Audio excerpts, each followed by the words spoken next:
Hello everyone and welcome back to my channel. Today what we are going to be going over is the 2024 presidential election. If Donald Trump were not to be re-elected, if Joe Biden were to win in November, as is the current likely outcome, things could obviously change, but as of right now, it seems that Joe Biden is likely to win the November election. However, there is a lot of speculation between who would succeed Joe Biden as the nominee.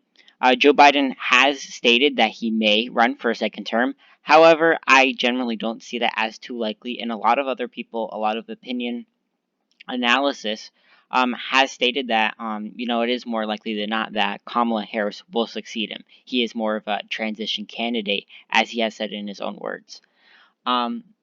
So in that, his most likely nominee to succeed him would be his vice president, Kamala Harris. I have a feeling that she would pick Cory Booker as her running mate, as they do seem to be good friends and have worked closely together in the Senate. And we are also going to be comparing it to the left wing of the party, and in this case, it's going to be Alexandria Ocasio-Cortez versus Carmen Yulitz Cruz, who is the current mayor of San Juan, Puerto Rico. Generally, what we would look at is the two different scenarios and how both tickets would fare differently against Trump. And in this, Trump would probably run again, trying to get elected once more. And I think he would pick Nikki Haley as his running mate. So, looking at the safe states between Kamala Harris and Trump, I think there would be generally a lot of, typical swing states that, would not necessarily get too, contested. I think states like Montana, Missouri, Kansas, they would all probably be, likely states, along with the state of Indiana. Alaska, I think, would be likely for this scenario. Nebraska would probably be likely as well.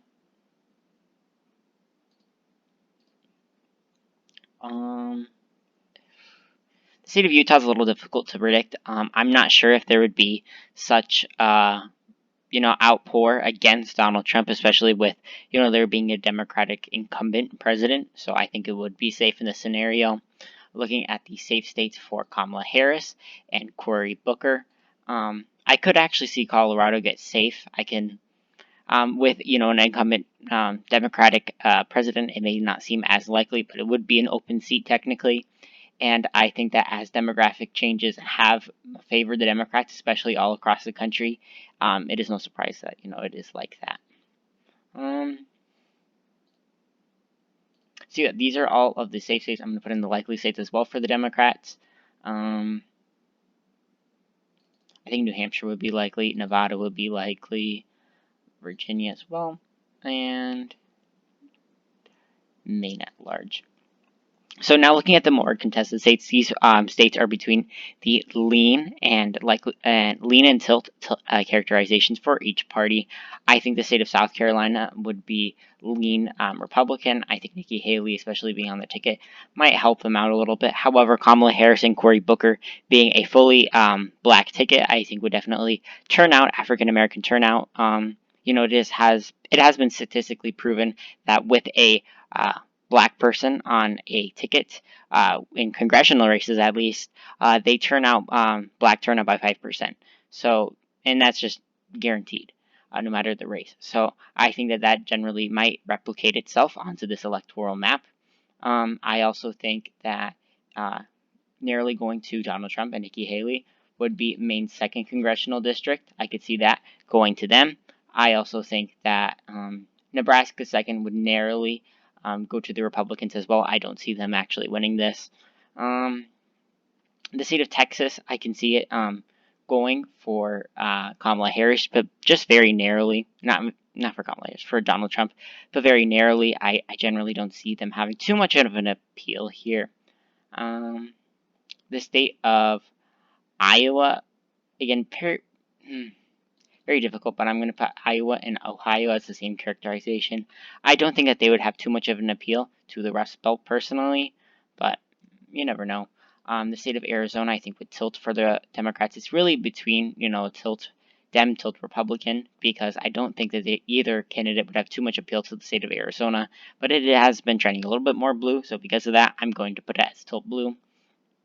I think Michigan would be tilt blue, and I think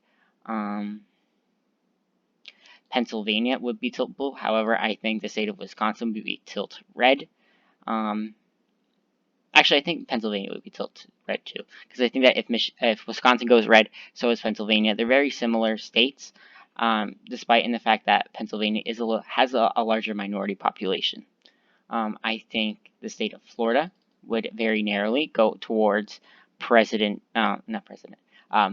President Harris, and so would the state of North Carolina, which is a little interesting. But I think the state of Georgia would still remain in the Republican column. So in this first scenario, Kamala Harris would win with 303 electoral votes to Donald Trump and Nikki Haley's 235. So now looking at the AOC scenario. Generally, I think she would not necessarily, change too much of the map. I think Trump would probably win back the state of North Carolina. I don't think that they would have too much of an appeal here. However, I think that AOC and Carmen Yulitz Cruz would definitely have a bigger appeal to Latinos and other minority groups all across, the country. I think generally they would probably still keep the state of Florida. There's a heavy Latino population here. You may say that because they are socialist, they are probably not going to win the state. However, I still think they would probably win it by a tilt margin. The state of Arizona, I can see that being actually likely. This might seem a little weird, but I think, it would be probably about 5 to 6 points, and because of that, I would characterize it as likely. I think the state of Michigan would go likely, along with the state of Wisconsin would tilt, along with Pennsylvania. I also think that she could flip the state of Iowa very narrowly, and Nebraska's 2nd congressional district. Generally, because I think that she has more of an impact or effect towards the Rust Belt as compared to Kamala Harris. Because you do need to understand that back in the 2020 primaries, in the Democratic primaries at least, Kamala Harris was not polling too well in the states of Iowa and New Hampshire. However, Bernie Sanders was, and a lot of other progressive candidates. So because of that, I'm just generally basing it off of that. I think the state of South Carolina, however, would go more towards President Trump, and it would narrowly go more towards Trump in Texas. So these are the two different scenarios. Ocasio-Cortez would only improve, would be like a better candidate by literally 1 electoral vote. So I think that they would both have their electoral advantages and disadvantages. If you guys like this video, please let me know. This is just a general scenario that I thought of. So thank you guys so much for watching. Please let me know some more suggestions, and thank you.